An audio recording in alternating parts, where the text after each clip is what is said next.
கோயில் கட்டிட்டா ராமனை கும்பிட்டா 3 சோறு வந்துருமா? இன்னைக்கு உணர்வுகளை தோண்டி உணர்ச்சிகளை தோண்டி மக்களை பிளவுபடுத்த பார்க்கிறது.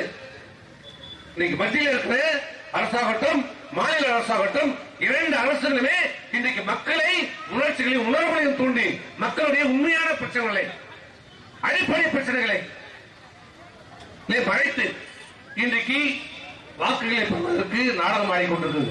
ஆகவே நாடாளுமன்ற தேர்தல் விரைவிலே வர இருக்கிறது. அடுத்த வாரம் இன்னும் 4-5 நாள் அறிவிக்கலாம். அறிவிச்சுவாங்க. 5 வருஷம் ஆச்சு இந்த திண்டியம் விழுப்புரம் நாடாளுமன்ற தொகுதி உறுப்பினர் என்னைக்கா வந்திருக்காரா? ஒரு நாள் வந்திருந்தா சொல்லுங்க.